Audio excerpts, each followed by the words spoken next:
G20 में लगातार जो तस्वीरें आ रही है वो तो हम आप तक पहुंचा ही रहे हैं। इस समूह का भव्य शिखर सम्मेलन जारी है। समूह यानी संगठन, शक्ति और एकता का प्रदर्शन। लेकिन 20 से 21 सदस्यों तक पहुंच चुके इस संगठन की एकता का प्रदर्शन करना इस बार बहुत बड़ी चुनौती रहा।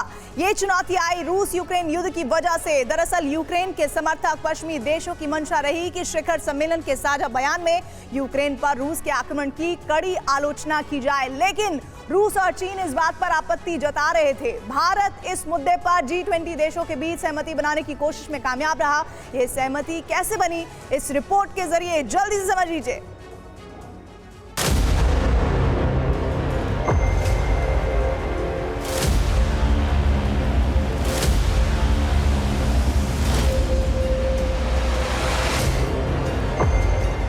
आज G20 के प्रेसिडेंट के तौर पर भारत पूरी दुनिया का आह्वान करता है कि हम मिलकर सबसे पहले इस ग्लोबल ट्रस्ट डेफिसिट को एक विश्वास, एक भरोसे में बदलें।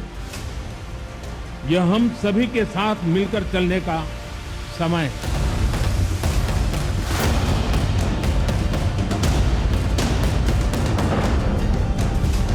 भारत मंडपम में बने कोणार्क चक्र के सामने खड़े अपने अतिथियों का स्वागत करते प्रधानमंत्री नरेंद्र मोदी का ध्येय यही है।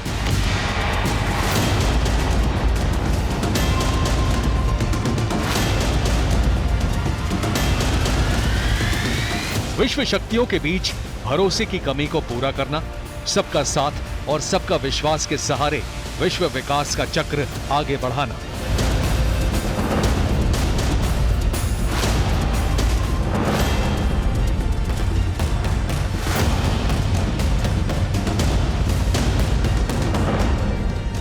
लेकिन अब विश्वास की दरार में भरोसे का कंक्रीट भरने का प्रयास भारत को ही करना होगा।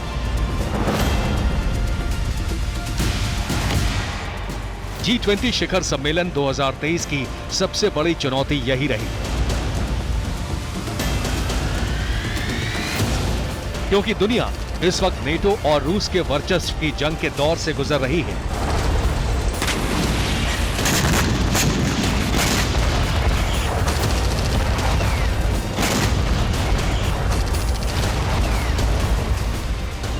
युद्ध से दुनिया के हित और अहित जुड़े हैं और इस युद्ध में सीधे तौर पर भागीदार विरोधी खेमों के कई देश G20 महासम्मेलन में भारत के मेहमान हैं।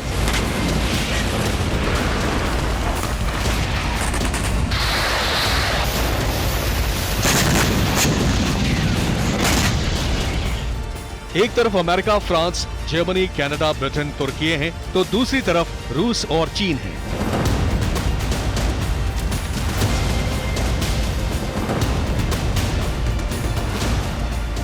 G20 शिखर सम्मेलन का उद्देश्य वैश्विक अर्थव्यवस्था का विकास है, लेकिन जब से रूस ने यूक्रेन पर हमला किया है, तब से G20 समिट के संयुक्त बयान में रूस विरोधी देश इसकी कड़ी आलोचना करते हैं।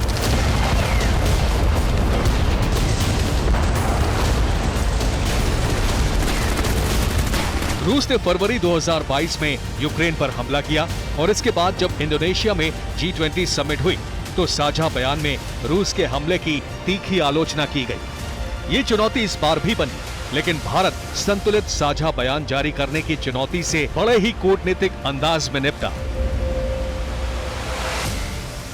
मैं इस डिक्लेरेशन को एडॉप्ट करने की घोषणा करता हूं।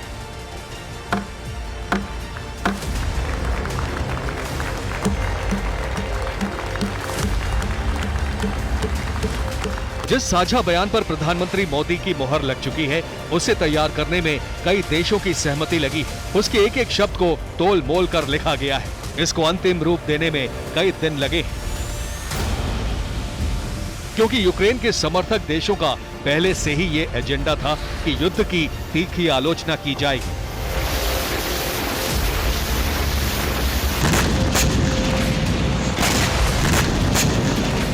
Well, it's not for me to tell India what positions to take on international issues, but I know India rightly cares about the international rule of law, the UN Charter, and respect for territorial integrity. I think those are things that are universal values that we all share. Those are things that I believe, and India, I know, believes in those things too.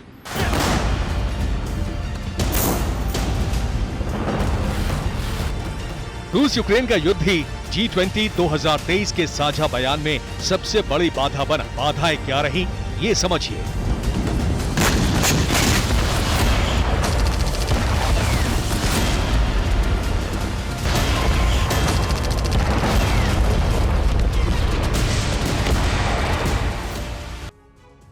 G20 का साझा बयान तैयार करने में इस बार बहुत चुनौतियां रही। यूएस ने कहा कि साझा बयान में युद्ध पर रूस की कड़ी आलोचना जरूर होनी चाहिए। रूस ने कहा कि साझा बयान में युद्ध का मुद्दा शामिल करने पर वो सहमत नहीं होगा। भारत ने मध्य मार्ग अपनाते हुए कहा कि G20 विश्व अर्थव्यवस्था के विकास पर विचार करने का मंच है, युद्ध पर चर्चा हो ये जरूरी नहीं है। यूरोपीय यूनियन ने इस मुद्दे पर कहा कि शांति से ही समृद्धि का रास्ता तैयार किया जा सकता है। ब्रिटेन ने तर्क रखा कि युद्ध से पूरी दुनिया की अर्थव्यवस्था प्रभावित हो रही है। रूस यूक्रेन के युद्ध की वजह से ही अनाज आपूर्ति सौदे पर रोक लग चुकी है और इसकी वजह से पूरी दुनिया के 10 करोड़ लोगों पर असर पड़ा है। चीन ने ब्रिटेन के बयान पर तर्क दिया कि युद्ध की वजह से दुनिया की अर्थव्यवस्था पर बुरा असर नहीं पड़ा, बल्कि अमेरिका की तरफ से रूस पर लगाए गए प्रतिबंधों की वजह से अर्थव्यवस्था प्रभावित हुई। इन प्रतिबंधों के चलते रूस के साथ व्यापार करने वाले देशों पर असर पड़ा है। इसीलिए अर्थव्यवस्था पर असर के लिए रूस नहीं बल्कि अमेरिका जिम्मेदार है।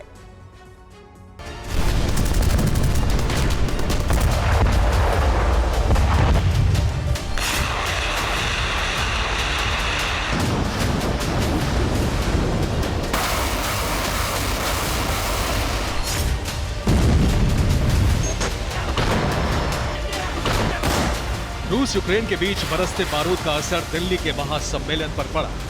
रूस इस युद्ध में शक्तिशाली हथियारों का इस्तेमाल कर रहा है।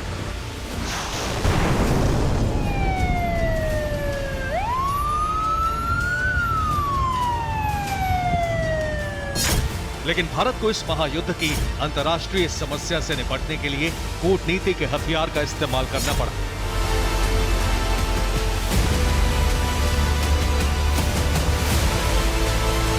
मुद्दा यही था कि रूस यूक्रेन समस्या को साझा बयान में किस तरह शामिल किया जाए।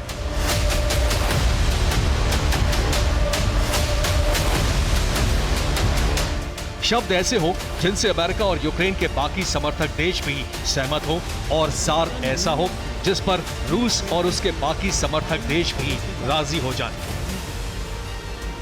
विशेष ये कि बात ऐसे कही जाए जिससे भारत के गुटनिरपेक्षता और रूस के साथ दोस्ती दोनों अखंड रहे। G20 के सभी सदस्य देशों को शेरपाओं ने साझा बयान तैयार करने पर बैठक की। ये बैठक 150 घंटे तक चली। बैठक में रूस यूक्रेन युद्ध का मुद्दा शामिल करने पर चर्चा हुई।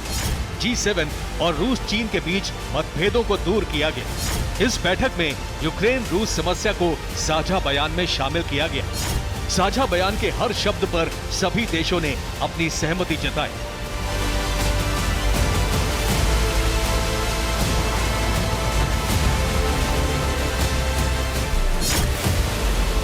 जैसे ही भारत ने कूटनीतिक जीत हासिल की, भारत के प्रधानमंत्री ने G20 के मंच पर डंके की चोट के साथ घोषणा कर दी। घोषणा करता हूं,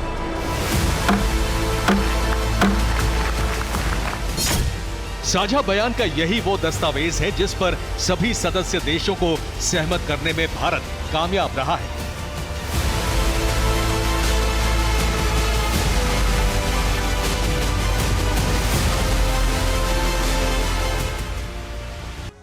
आप जानते हैं कि G20 2023 नई दिल्ली में तैयार किए गए साझा बयान में यूक्रेन युद्ध का किस तरह से जिक्र किया गया। इसको 4P फॉर्मूले के तहत परिभाषित किया गया। पहले P का मतलब है प्लैनेट यानी कि धरती ग्रह, दूसरे P का मतलब है पीपल यानी धरती के लोग, तीसरे P का मतलब है पीस यानी कि शांति, चौथे का P मतलब है प्रॉस्पेरिटी यानी समृद्धि।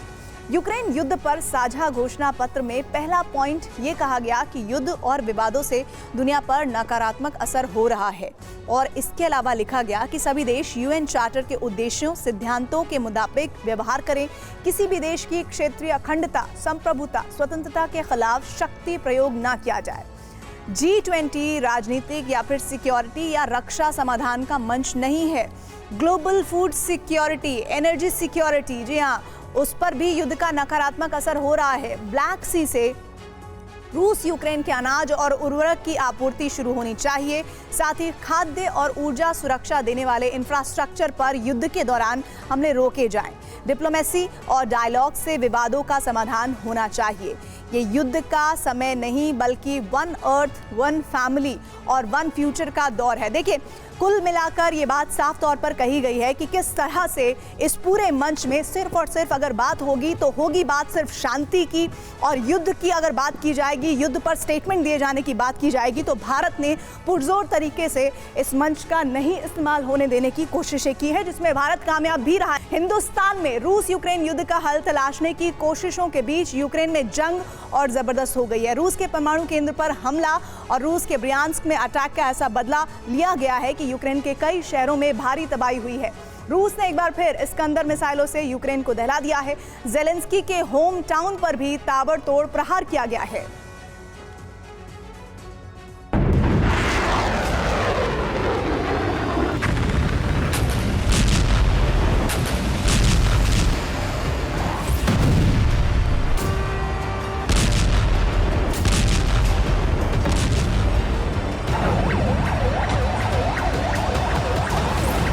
हर जरूरत का जवाब, हर हमले का हिस्सा।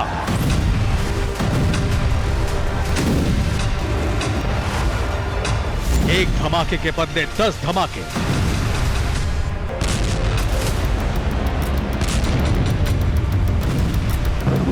एक हमले का बदला कई शहरों पर अटैक। यूक्रेन ने पुतिन के परमाणु केंद्र को निशाना बनाने की कोशिश की तो रूस की फौज को फिर आया क्रेमलिन से ताबड़तोड़ अटैक का ऑर्डर।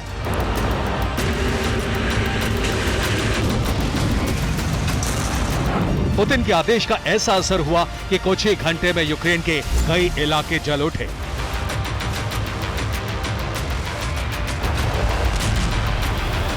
यूक्रेन के लाखों लोग कई घंटे तक दहशत में रहे, जमीन धमाकों से दहलती रही।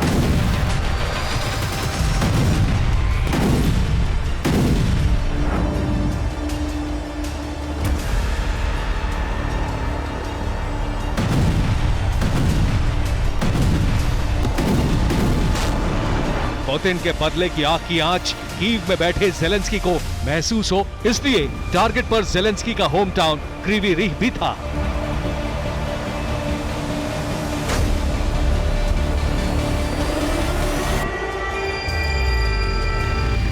क्रीवी रीह की तबाही दिखाने से पहले आपको बताते हैं कि आखिर पुतिन ने रूस की फौज को यूक्रेन पर कहर बरपाने का ऑर्डर क्यों दिया।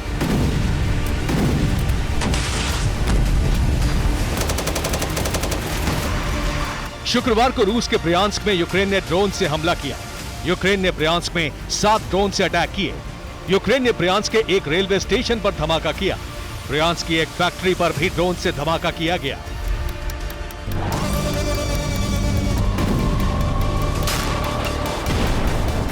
इसी हमले के बाद यूक्रेन में पुतिन के बदले का एक्शन शुरू हुआ।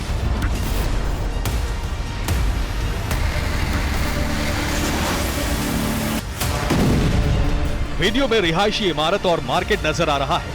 तभी एक जोरदार धमाका हुआ और आग का गुबार नजर आया। यह रूस की मिसाइल का हमला था। टारगेट क्रिवाई रोग का एक पुलिस स्टेशन था। जोरदार धमाके से पूरा इलाका कांप गया और एक इमारत में आग लग गई। क्रीवी रीह में हमले से बहुत बड़ा नुकसान हुआ है।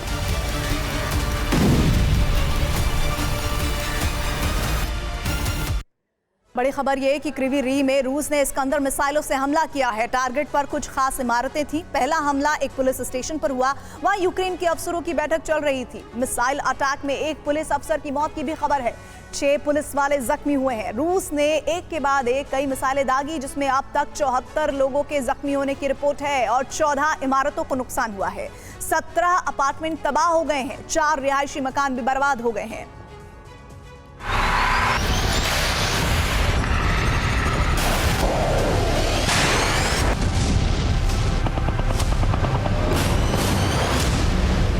क्रीवी री पर अटैक की एक और वजह है।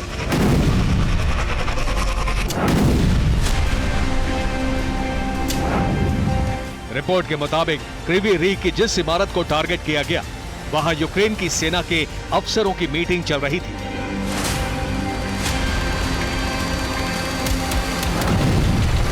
यह जोरदार धमाका लुहांस्क के कोवलिवका इलाके में हुआ। हमला यूक्रेन की सेना ने किया था। टारगेट पर रूस का एक MLRS था।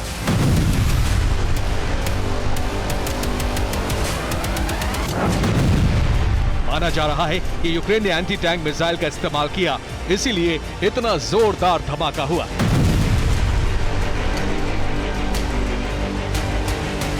इस बीच यूक्रेन में टैंकों की नई खेप भी पहुंच गई है। डेनमार्क, जर्मनी और नीदरलैंड से टैंक भेजे गए हैं। 10 टैंक यूक्रेन पहुंच चुके हैं और बाकी टैंक भी पहुंचने वाले हैं। फरवरी में डेनमार्क, जर्मनी और नीदरलैंड्स ने यूक्रेन को 100 लेपर्ड टैंक देने का वादा किया था। अब लेपर्ड टैंक की सप्लाई शुरू होने से यूक्रेन में फिर टैंकों का बड़ा काफिला तैयार हो चुका है।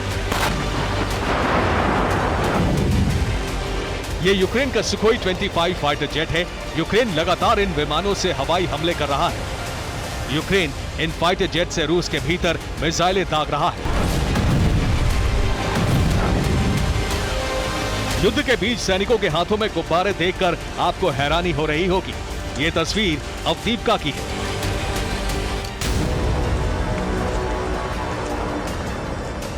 जहां खास गुब्बारों का इंतजाम किया गया था।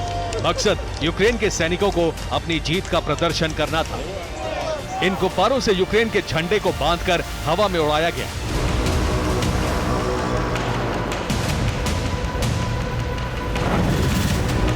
वॉर जोन में एक दूसरे के हथियारों को नष्ट करने की पूरी कोशिश चल रही है। रूस के सैनिक लगातार यूक्रेन के हॉवित्जर को नष्ट कर रहे हैं।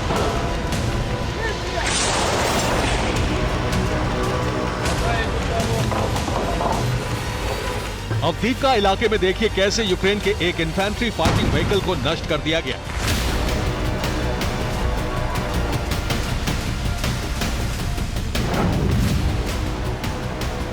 ये 3 तस्वीरें खेरसोन की हैं। खेरसोन में रूस की वायुसेना ने अटैक किया और कई बम गिराए, जिससे कई रिहायशी इमारतें ढह गईं।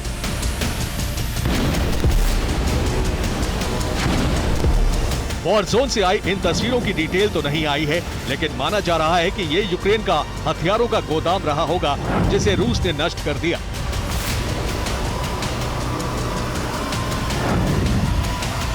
यूक्रेन की जमीन पर अब हर तरफ नष्ट हथियारों के मलबे भी नजर आते हैं। ये अमेरिकी स्विच ब्लेड 600 ड्रोन है।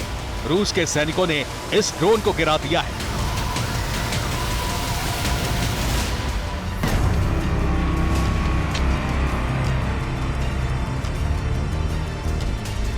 युद्ध में रशियन पैराट्रूपर्स ने भी मोर्चा संभाल लिया है। पैराट्रूपर्स मोबाइल ग्रुप का ये वाहन बेहद छोटा है, लेकिन इससे घातक मिसाइल हमला किया जा सकता है। छोटे से वाहन से गाइडेड मिसाइल फायर की गई और चंद सेकंड बाद एक जोरदार धमाका हुआ। आर्त्योमोव्स्क इलाके में ये अटैक यूक्रेन के एक बारूदी गोदाम पर हुआ। सूमी पर रूस का ताबड़तोड़ हमला जारी है। सोमवार को रूस की सेना ने सूमी के 7 इलाकों में 100 से भी ज्यादा गोले बरसाए।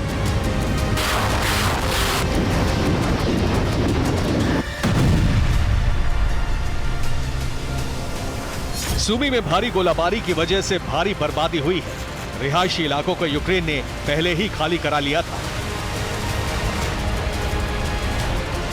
यूक्रेन के सैनिकों के हाथ खाली हैं। कुछ दिनों का गोला बारूद बचा है। पश्चिमी देशों के ताकतवर हथियारों को इस्तेमाल करने का मौका नहीं मिल रहा है और सामने से रूस का ताबड़तोड़ अटैक जारी है।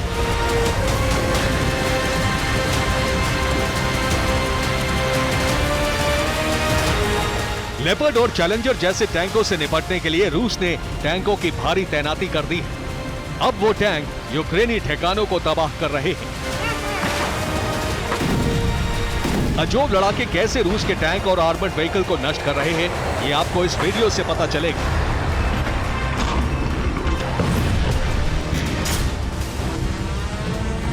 अजोब फोर्स के ड्रोन एक्सपर्ट्स ने पहले ड्रोन को भेजा। ड्रोन में रशियन हॉवित्जर के नजर आते ही कमांड सेंटर से आर्टिलरी टीम को अलर्ट किया गया। सटीक लोकेशन मिलते ही अजोब बटालियन के जवानों ने आर्टिलरी से फायरिंग शुरू कर दी।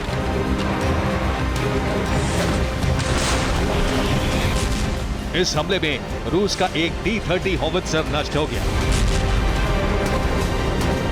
रूस में युद्ध नीति और दिल्ली में बहुत बड़ी कूटनीति। दरअसल चीन के राष्ट्रपति शी जिनपिंग ने G20 शिखर सम्मेलन से जानबूझकर दूरी बनाई, क्योंकि जिनपिंग नहीं चाहते हैं कि वो उन मंचों पर नजर आएं जहां भारत की ग्लोबल लीडर की छवि मजबूत हो रही हो।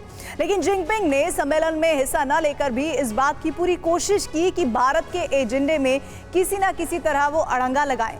पूरी कोशिश के बाद भी चीन के इरादों पर पानी फिर गया। कैसे ये सब हुआ, आइए इस रिपोर्ट के जरिए वो भी समझ लीजिए।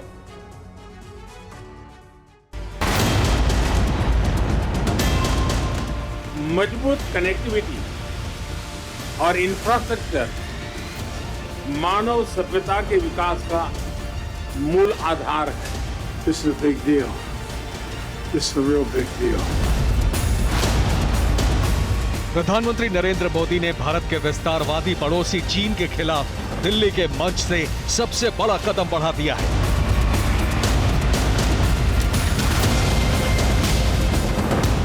प्रधानमंत्री मोदी ने चीन के सबसे बड़े सपने पर ग्लोबल इंफ्रास्ट्रक्चर वाली कूटनीति से बड़ा प्रहार किया है।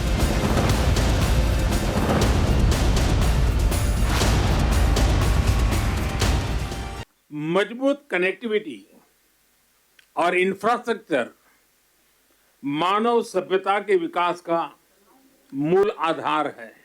आज जब हम कनेक्टिविटी का इतना बड़ा इनिशिएटिव ले रहे हैं, तब हम आने वाली पीढ़ियों के सपनों के विस्तार के बीज बो रहे हैं। This is a big deal. This is a real big deal. And I want to thank you, Mr. Prime Minister. One Earth, one family, one future. That's the focus of this G20 summit.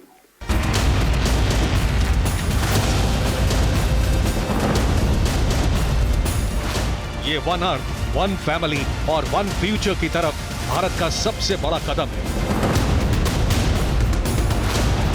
Bharat दुनिया के सबसे बड़े rail project का सदस्य बन चुका है और ये रेल प्रोजेक्ट ही नहीं बल्कि G20 में लिए गए कई फैसले चीन के लिए भारी पड़ने वाले हैं। रेल प्रोजेक्ट क्या है, ये समझिए।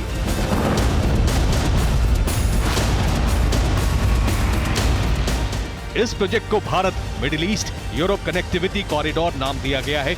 इसमें भारत, UAE, सऊदी अरब, EU, फ्रांस, जर्मनी, इटली और US सदस्य देश होंगे। बाद में इस प्रोजेक्ट में इजराइल और जॉर्डन को भी जोड़ा जाएगा। दिल्ली में हुए G20 सम्मेलन का ये सबसे ऐतिहासिक समझौता होने वाला है।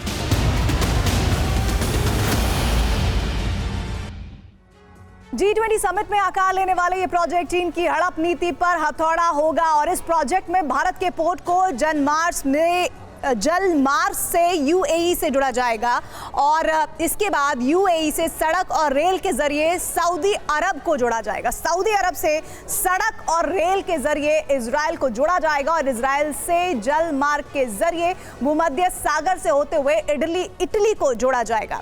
इटली से सड़क और रेल के जरिए फ्रांस को जोड़ा जाएगा और फ्रांस से फिर जल मार्ग के जरिए अटलांटिक सागर से होते हुए प्रोजेक्ट अमेरिका तक पहुंचेगा।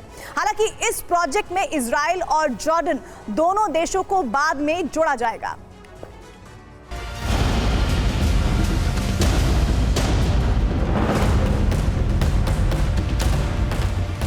यह समझौता चीन के लिए बड़ा सिरदर्द होने वाला है। क्योंकि ये चीन के BRI प्रोजेक्ट के लिए सबसे बड़ा झटका होगा।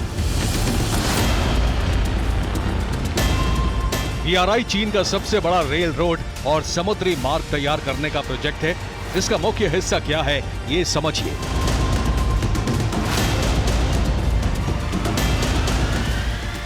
ये प्रोजेक्ट चीन के शियान से शुरू होगा।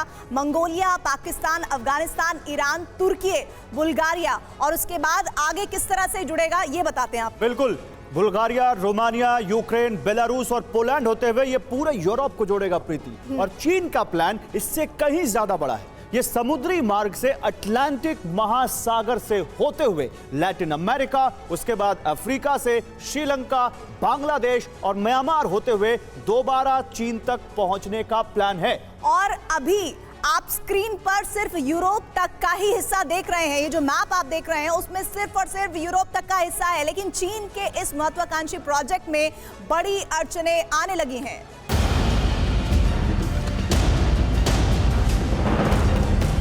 चीन इस प्रोजेक्ट के जरिए अफ्रीका से 44 देशों को भी BRI से जोड़ने का प्लान बना चुका है।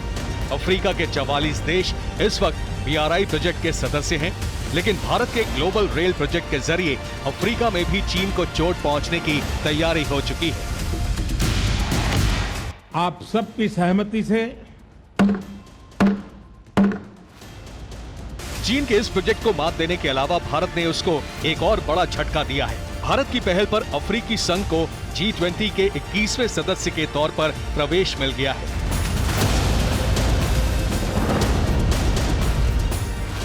भारत ने इस साल जून में अफ्रीकी संघ को G20 में शामिल करने की मुहिम शुरू की थी। इसके लिए भारत ने अपनी तरफ से पहल कर सभी सदस्य देशों की सहमति ली और G20 में अफ्रीकी यूनियन को स्थायी सदस्य बनाया। सबका साथ की भावना से ही भारत ने प्रस्ताव रखा था कि अफ्रीकन यूनियन को G20 की स्थायी सदस्यता दी जाए। मेरा विश्वास है कि इस प्रस्ताव पर हम सबकी सहमति है।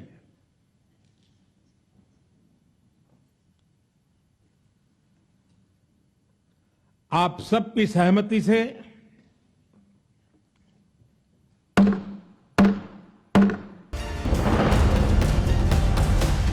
अफ्रीकी संघ में कुल 55 सदस्य देश हैं। इन 55 देशों में दुनिया का 60% अक्षय ऊर्जा भंडार है। इन 55 देशों में दुनिया के 30% खनिज है। अकेले कोंगो में धरती के कुल कोबाल्ट का आधा हिस्सा है। कोबाल्ट लिथियम आयन बैटरी के लिए जरूरी है। अफ्रीका में फूड सिक्योरिटी, गरीबी सबसे बड़ा मुद्दा है। अफ्रीका के कई देशों में चीन कर्ज के दम पर प्रभाव जमा रहा है। कर्ज के बदले इन देशों से खनिज का भंडार ले रहा है। अफ्रीकी संघ के G20 में शामिल होने से अफ्रीका में चीन का एक छत्र प्रभुत्व घटेगा। चीन को कच्चे माल का बड़ा नुकसान उठाना होगा। चीन की अर्थव्यवस्था पर इससे बड़ी चोट होगी। चीन की विस्तारवादी नीति पर भारत ने अपनी भलमनसाहत वाली नीयत से करारी चोट की है। G20 समिट में दिल्ली की यह सबसे बड़ी कूटनीतिक जीत है। Bureau report, TV9 Bharatvarsh.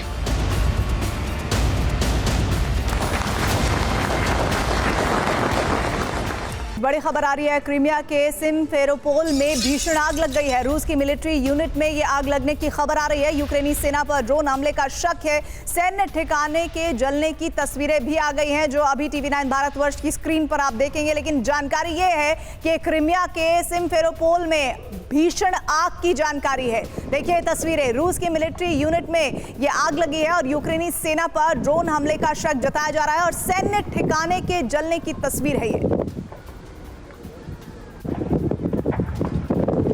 इधर भारत ने चीन के विस्तार पर लगाम लगाने का कदम बढ़ा दिया है, तो उधर रोमानिया की सीमा पर तनाव बढ़ने लगा है। रोमानिया में हालांकि सिर्फ रूस के ड्रोन का मलबा गिरा, लेकिन नेटो ने इसे बेहद गंभीरता से लिया। रूस को चेतावनी देने के बाद अब रूस के बेहद करीब युद्ध अभ्यास की तैयारी कर ली गई है। युद्ध अभ्यास के दौरान नेटो और रूस की नेवी कभी भी आमने सामने हो सकती है।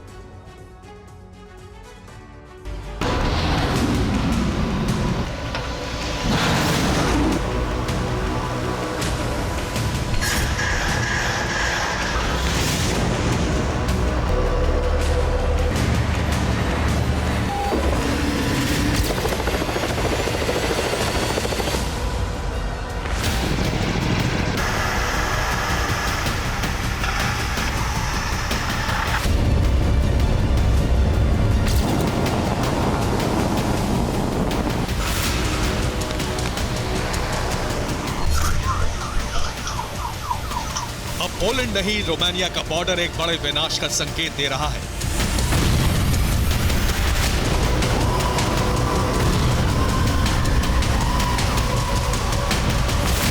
पिछले 4 दिनों से रोमानिया का नाम बार बार खबरों में है और अब नेटो देशों के नए ऐलान ने फिर दुनिया को डराना शुरू कर दिया है।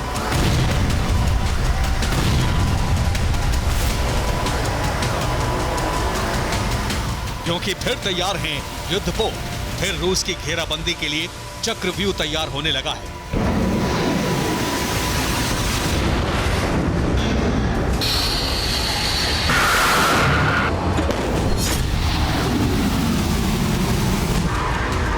रोमानिया के करीब धमाकों की आग से ऐसी चिंगारी भड़की है कि विश्व युद्ध का माहौल तैयार होने लगा है।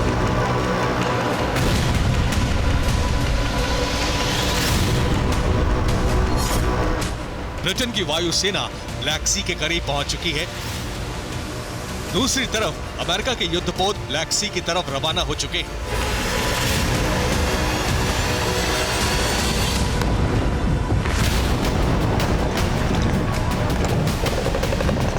बस चंद दिनों में नेटो युद्धाभ्यास के बहाने अपनी शक्ति का प्रदर्शन शुरू कर देगा।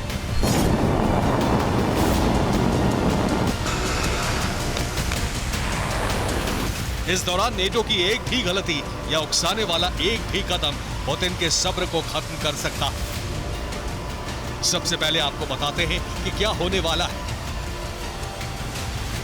रोमानिया ने रूस से खतरा महसूस होते ही तैयारी शुरू कर दी। रोमानिया में बॉर्डर के इलाकों में शेल्टर बनाए जा रहे। डेन्यूब नदी के किनारे सुरक्षा के कई इंतजाम किए गए। आपात हालात से निपटने की तैयारियां की जा रही।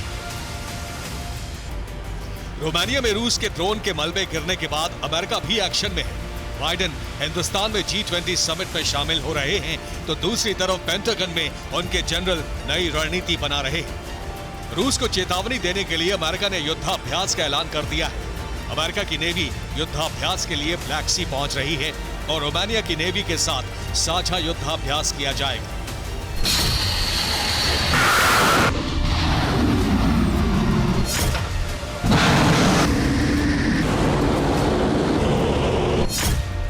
ये युद्धाभ्यास भी उसी इलाके में किया जाएगा जहां रूस ने ड्रोन से कई धमाके किए हैं। रोमानिया और अमेरिका के युद्धाभ्यास में कई और देश शामिल होंगे। 11 सितंबर से युद्धाभ्यास की शुरुआत होगी और 15 सितंबर तक चलेगी। यूक्रेन की नेवी को भी युद्धाभ्यास में शामिल किया जा रहा है। ब्लैक सी से दूर लेकिन रूस की बेचैनी बढ़ाने वाले एक और स्पॉट पर युद्धाभ्यास की तैयारी कर ली गई है। ये बाल्टिक सागर का इलाका है। बाल्टिक से ही रूस के बॉम्बर यूक्रेन पर मिसाइल प्रहार कर रहे हैं और रूस की नेवी की बड़ी तैनाती है। यहां नेटो भी युद्धाभ्यास के बहाने शक्ति प्रदर्शन करने वाला है।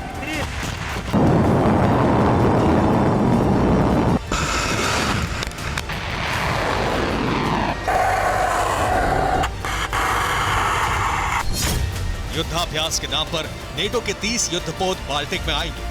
3000 नेटो सैनिकों को भी बाल्टिक में बुलाया गया है। युद्धाभ्यास में रूस के हमले का जवाब देने की प्रैक्टिस होगी। नेटो की नौसेना के अलावा अब ब्रिटेन के फाइटर जेट्स भी ब्लैक सी में गश्त लगाएंगे। ब्रिटेन ने ऐसा अनाज ले जाने वाले जहाजों की सुरक्षा के लिए किया है।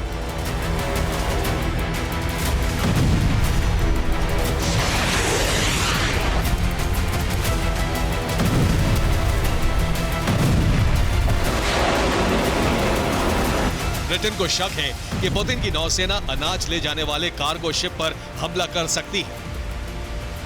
इस बीच रोमानिया ने अपनी सीमा से लोगों को निकालना भी शुरू कर दिया है। अब इस पूरे टेंशन की वजह आपको बताते हैं। 5 सितंबर की रात रूस ने ओडेसा के इस्माइल पोर्ट पर ड्रोन से हमला किया। हमले में यूक्रेन की पोर्ट सिटी इस्माइल में भारी नुकसान हुआ। हमले के दौरान कुछ रूसी ड्रोन का मलबा ब्लैक सी से सटे रोमानिया में भी जाकर गिरा। यूक्रेन का इस्माइल पोर्ट डेन्यूब रिवर के पास मौजूद है और उसी नदी के दूसरी तरफ रोमानिया का बॉर्डर लगता है। लिहाजा रूस के ड्रोन्स का मलबा रोमानिया की डुल्सिया काउंटी के पूर्वी इलाके में जाकर गिरा।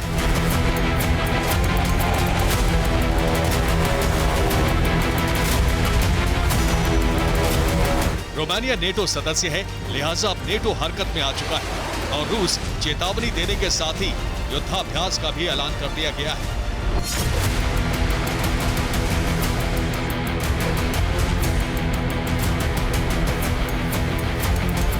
ब्लैक सी और बाल्टिक ये दोनों रूस के बेहद करीब हैं। यहाँ नेटो सेना की मौजूदगी रूस और नेटो के बीच तनाव को और ज्यादा बढ़ा देगी।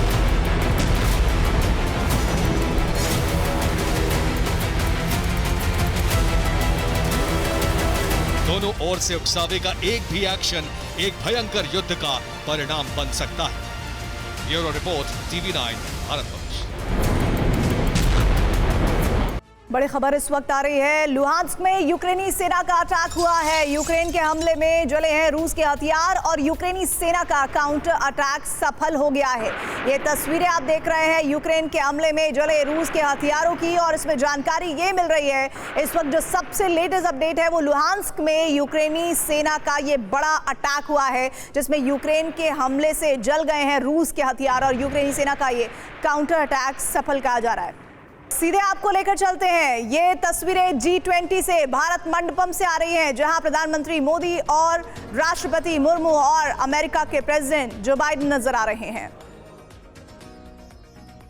बातचीत का ये सिलसिला चल रहा है और देखिए किस तरह से जो बाइडेन ने प्रधानमंत्री मोदी के कंधे पर हाथ रखा हुआ है और एक जबरदस्त केमिस्ट्री नजर आ रही है। राष्ट्रपति हमारे देश की मौजूद हैं, भारत की राष्ट्रपति, भारत के प्रधानमंत्री, और भारत कि इस बड़े इवेंट में अमेरिका जो सुपर पावर कहा जाता है उसके राष्ट्रपति मौजूद हैं जो बाइडेन, और G20 के लोगों की तरफ दिखाते हुए जो साज सज्जा नजर आ रही है उसके बारे में प्रधानमंत्री बताते हुए जो बाइडेन को।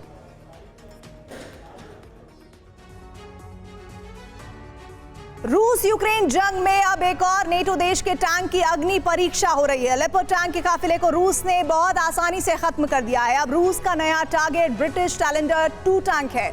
रूस ने कुछ दिन पहले ब्रिटिश टैंक को नष्ट किया तो इसकी चर्चा पूरी दुनिया में हुई, क्योंकि चैलेंजर को बेहद ताकतवर माना जाता था। अब एक और चैलेंजर के भस्म होने की तस्वीरें आ गई हैं।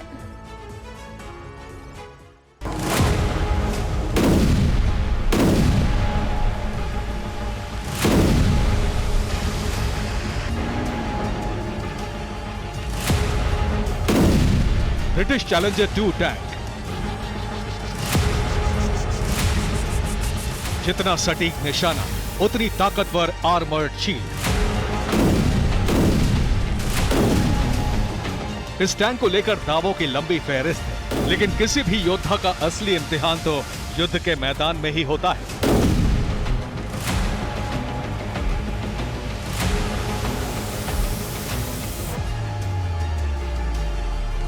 चैलेंजर 2 टैंक भी अब युद्ध में है। टैंक की क्षमता को लेकर जितने भी दावे किए गए, अब उसकी असलियत परखने का वक्त है।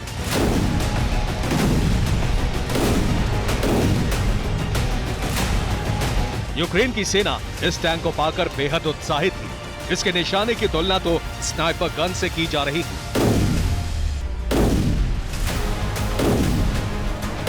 लेकिन वॉर जोन से आई इन 2 तस्वीरों ने यूक्रेनी सैनिकों को मायूस कर दिया है। लेपर्ड टैंक की तरह ही अब रूस के टारगेट पर ब्रिटिश चैलेंजर टैंक है।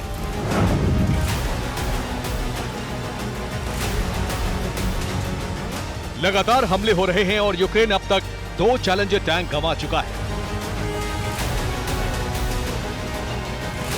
रूस ने इन टैंकों को भस्म करने के लिए किस हथियार का इस्तेमाल किया ये तो साफ नहीं है, लेकिन इतना तो जरूर साबित हो गया है कि चैलेंजर 2 टैंक का बॉडी आर्मर यानी सुरक्षा कवच अभेद्य नहीं है।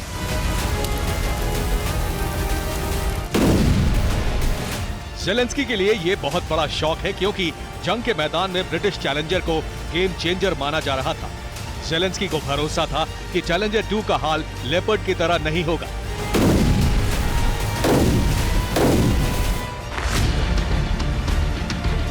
और ज़ेपोरिजिया में लेपर्ड टैंक खत्म होने की वजह से यूक्रेन के सैनिक जिस तरह से कमजोर पड़े हैं, उस कमी को दूर किया जा सकेगा। चैलेंजर 2 ब्रिटिश सेना का मुख्य बैटल टैंक माना जाता है। ये टैंक रूस यूक्रेन जंग से पहले कई बड़े ऑपरेशन को अंजाम दे चुका है।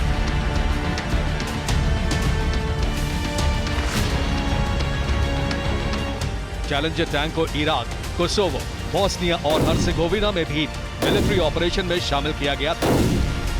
अब तक किसी भी जंग में इस टैंक को तबाह होते हुए नहीं देखा गया था।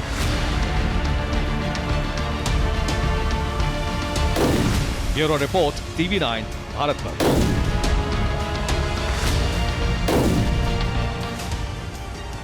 दिल्ली में G20 देशों की महा मीटिंग हो रही है, तो रूस में पुतिन और किम जोंग मिलने वाले हैं। ये वो मीटिंग है जिससे वर्ल्ड ऑर्डर बदल सकता है। इस मुलाकात में जो कुछ होने वाला है उससे युद्ध की आग बहुत भड़क सकती है, और यही वजह है कि पुतिन और किम की मुलाकात से अमेरिका समेत पूरा नेटो परेशान है। सवाल यही है कि आखिर पुतिन और किम जब मिलेंगे तो ऐसा क्या होगा जिससे युद्ध और भी विध्वंसक रूप ले लेगा।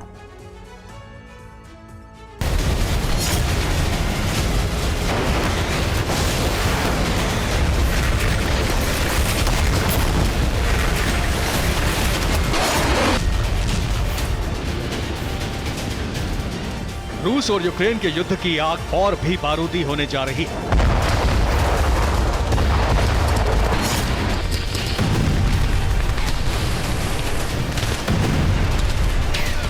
विनाश की ये आग और भी भयावह होने वाली है।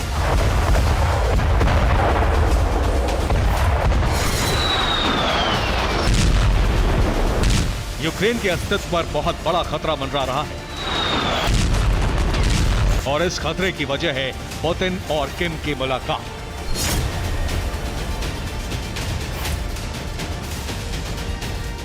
रूस की धरती पर रूस के राष्ट्रपति व्लादिमीर पुतिन और उत्तर कोरिया के तानाशाह किम जोंग के बीच मुलाकात होने जा रही है। इस मीटिंग के बाद यूक्रेन का युद्ध महायुद्ध का रूप ले सकता है।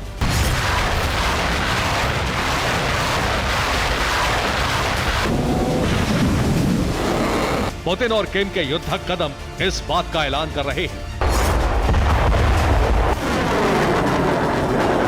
उत्तर कोरिया ने अपना 75वां स्थापना दिवस कुछ इस तरह से मनाया।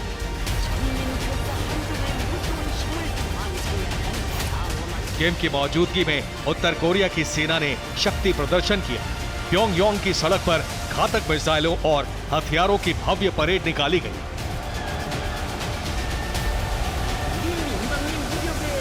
मिसाइल परेड की गवाह किम की बेटी भी बनी। इस दौरान किम काफी खुश नजर आ रहे थे। नॉर्थ कोरिया के 75वें स्थापना दिवस पर रूसी राष्ट्रपति पुतिन ने किम जोंग को बधाई दी। पुतिन ने कहा, रूस और उत्तर कोरिया हर क्षेत्र में अपने संबंधों को मजबूत करेंगे। ये हमारी सुरक्षा और स्थिरता को सुनिश्चित करने के लिए आवश्यक है।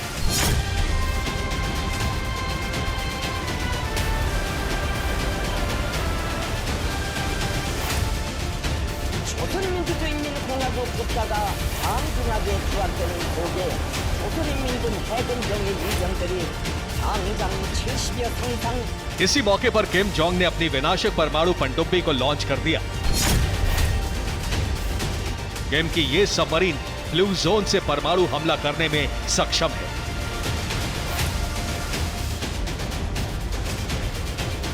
मिसाइल परेड और परमाणु पनडुब्बी लॉन्च करने के बाद उत्तर कोरिया के तानाशाह किम जोंग पुतिन से मिलने के लिए रूस रवाना हो गए। 10 से 13 सितंबर के बीच रूस के व्लादिवोस्तोक में पुतिन और किम के बीच मुलाकात होने जा रही है। इस मीटिंग में जो कुछ होने जा रहा है उसी से अमेरिका समेत पूरे नेटो की सांसें फूल रही है। दरअसल इस मीटिंग में पुतिन और किम के बीच हथियारों को लेकर बड़ा करार होने जा रहा है। किम जोंग रूस को हथियार देने की फाइल पर साइन करेंगे। इसके बदले वो पुतिन से परमाणु तकनीक मांग सकते हैं। ये वो डील है जिससे सुपर पावर अमेरिका पर दोहरा आघात पड़ेगा। एक तरफ अमेरिका के सबसे बड़े दुश्मन नॉर्थ कोरिया को एडवांस न्यूक्लियर टेक्नोलॉजी मिल जाएगी, तो दूसरी तरफ रूस को जंग के लिए हथियार, और इस तरह अमेरिका को यूक्रेन और कोरिया दोनों फ्रंट पर बहुत बड़ा झटका लग जाएगा।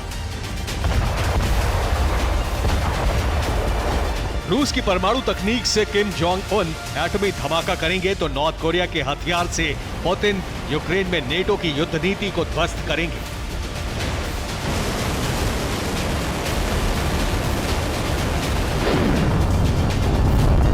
पुतिन और किम के बीच हथियार सौदे की आधिकारिक खबर सामने आई तो अमेरिका पूरी तरह से बौखला गया। अमेरिकी एनएसए जैक सुलिवन ने उत्तर कोरिया को तबाह करने की धमकी दे दी। अमेरिका की तरफ से बहुत खौफनाक धमकी जारी की गई। लेकिन अमेरिकी धमकी से ना तो किम डरते हैं और ना ही पुतिन। लिहाजा दोनों ना सिर्फ मीटिंग करने वाले हैं बल्कि हथियारों को लेकर बड़ी और ऐतिहासिक डील करने वाले हैं। ये वो डील होगी जिससे वर्ल्ड ऑर्डर 180 डिग्री बदल जाएगी। अमेरिका की बादशाहत खतरे में पड़ जाएगी। असल में पुतिन और किम का लक्ष्य भी यही है। Bureau report, TV9 Bharatvarsh.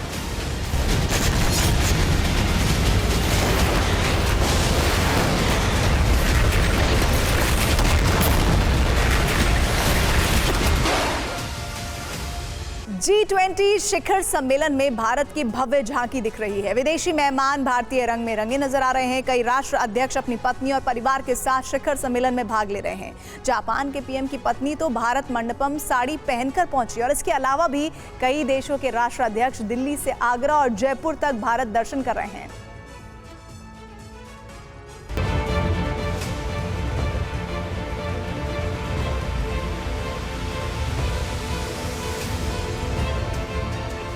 भव्य और दिव्य G20 का एक रंग ये भी है।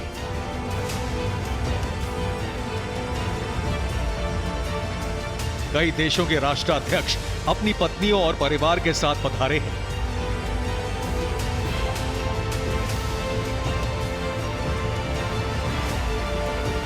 दक्षिण कोरिया के राष्ट्रपति यून सोक योल की पत्नी किम कियोन भारत आई हैं। जब से वो भारत आई हैं, उनके स्टाइल स्टेटमेंट की बहुत चर्चा है।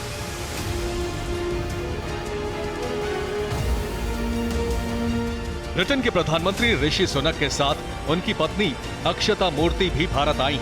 सुनक और उनकी पत्नी ब्रिटिश काउंसिल पहुंचे। सुनक और अक्षता ने सीपी की सैर की। दोनों सीपी में मौजूद स्कूल में पहुंचे। वहां दोनों ने बच्चों से बात और मुलाकात की। सुनक की पत्नी ने बच्चों के साथ फुटबॉल भी खेला।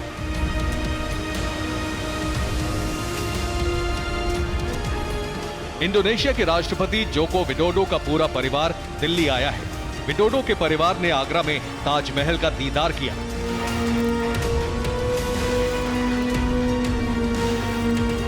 जापान के प्रधानमंत्री फूमियो किशिदा अपनी पत्नी यूको किशिदा के साथ दिल्ली पहुंचे हैं। ऑस्ट्रेलिया के प्रधानमंत्री एंथनी एल्बनीज भी अपनी पत्नी जोडी हैडन के साथ सम्मेलन में भाग लेने भारत आए हैं। ब्राजील के राष्ट्रपति लुइस इनासियो लुला डी सिल्वा अपनी पत्नी रोजांजेला डी सिल्वा के साथ आए हैं। ब्राजील के राष्ट्रपति की तबीयत ठीक नहीं है, इसलिए वो भारत मंडपम के अंदर अपनी पत्नी को साथ लेकर गए ताकि राष्ट्रपति लुइस की देखभाल कर सके। रोसाजेला डी सिल्वा इकलौती राष्ट्राध्यक्ष की पत्नी थी जो G20 के स्वागत समारोह में अपने पति के साथ पहुंची। कनाडा के प्रधानमंत्री जस्टिन ट्रूडो अपने बेटे के साथ सम्मेलन में भाग लेने पहुंचे हैं। हाल ही में ट्रूडो का अपनी पत्नी से तलाक हुआ है, लिहाजा वो अपने बेटे के साथ दिल्ली पहुंचे हैं। राष्ट्राध्यक्षों के साथ भारत आई उनकी पत्नियों के लिए भी सरकार ने शानदार इंतजाम कर रखा है। भारत आई सभी फर्स्ट लेडीज दिल्ली में कई तरह के कार्यक्रमों में शरीक हो रही हैं। भारत पहुंची तमाम देशों की फर्स्ट लेडी को आर्ट गैलरी का भी दौरा करवाया जाएगा। जयपुर में इन्हें शानदार दावत दी जाएगी। Bureau report, TV9 Bharatvarsh.